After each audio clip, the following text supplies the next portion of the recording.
some point. Pawan ji, can we have you on stage with us? एक गाना तब भाई लोग आप सब लोग कैसे उम्मीद करते हो कि अच्छे होंगे, मस्त होंगे और अपने काम में व्यस्त होंगे। तो आप सब लोग अब खुल कर बोलिए कि हाँ हम भोजपुरी हैं।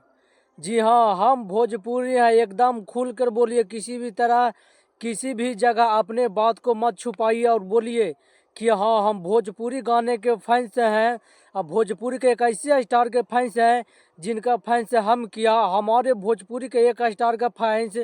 पूरे वर्ल्ड में है, जिसके चलते आज बहुत ही ज़्यादा हमें गर्व हुआ है। जब से एक वीडियो यूट्यूब पर देखे ना यार, सच कहते हैं तभी से हमारा दिल पूरा दम हरियर और गदगद हो गया है और दिमाग और दिल सब कहते हैं तो गार्डन गार्डन हो गया है। तो चलिए आप सब लोग इस वीडियो को शुरू से अंत तक देखिएगा। अगर इस चैनल पर नए हैं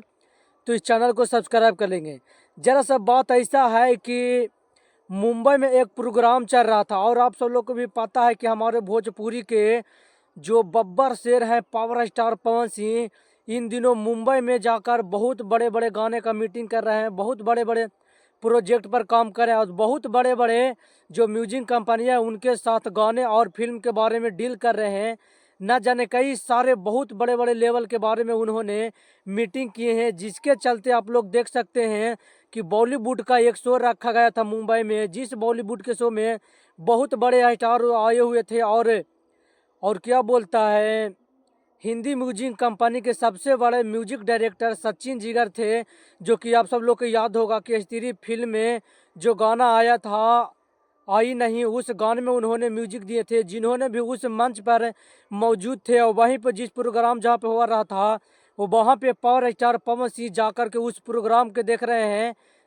थे। हालांकि पावर स्टार पवन सिंह जी को इनवाइट किया गया था, जिसके कारण वहाँ पे पावर स्टार पवन सिंह गए थे। लेकिन यार एक चीज़ हमें देखकर बहुत ही ज़्यादा सर चकरा गया कि जो लोग बोलते थे हमारे भोजपुरी इंडस्ट्री के कि ये इंडस्ट्री ख़राब है, ये इंडस्ट्री गंदगी है और भोजपुरी के सिंगरों को अदर बाय किसी जगह वैल्यू नहीं दिया जाता है, लेकिन वहाँ पे बॉलीवुड के जो सिंगर थे पावर स्टार पवन सिंह जी के साथ एक गाने गाने के लिए, हाँ एक गाना गाने के लिए बहुत ज़्यादा रिक्वेस्ट कर रहे थे प्लीज़ पावर स्टार, प्लीज़ हमारे साथ एक बार आइए और आप गाना गा दीजिए। उसके बाद पावर स्टार पवन सिंह गाना गाने लगते हैं आई नहीं एक साथ में, जिसके चलते वहाँ पे बहुत सारे लोग जो देखने वाले लोग रहते हैं वहाँ के शो में बहुत ही ज़्यादा हल्ला करते रहते हैं। बहुत ही ज़्यादा वहाँ पे हड़कंप मच जाता है कि पावर स्टार पवन सिंह अपने सरस्वती पुत्र के गले से इतना अच्छा साउंड में गाना गा दिए कि जिसके चलते वहाँ के लोग काफ़ी ज़्यादा झूमने लगे। तो सोच लीजिए कि अगर हमारे भोजपुरी को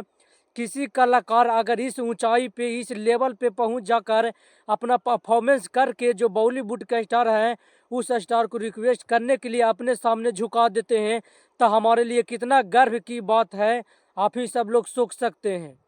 लेकिन कुछ लोग के काफ़ी ज़्यादा पावर स्टार पवन सिंह कुछ भी बड़े काम करते तो उनको मिर्चियाँ लगने लगता है और बोलते हैं क्या कि ये पावर स्टार जो कर रहे हैं पवन सिंह भोजपुरी को छोड़ बॉलीवुड में गाना गाने थे, इससे भोजपुरी का कोई लेवल नहीं मिलता, इसका कोई मतलब नहीं निकलता है कि उससे भोजपुरी का कोई ग्रोथ हो सकता है। लेकिन हाँ भाई आप तैयार रहिए क्योंकि 2025 में पावर स्टार पवन सिंह मिर्ची लगने वाले और जलने वाले लोगों को और काफ़ी ज़्यादा जलाने वाले हैं। जैसे ही 2025 घुसेगा और उसी ही ब्लास्ट छूटते रहेगा। तो चलिए आप सबकी वीडियो को ज़्यादा शेयर कीजिए, लाइक कीजिए और कमेंट में अपना राय जरूर दीजिएगा कि क्या पावर स्टार पवन सिंह जी को लेकर आप सोचते हैं।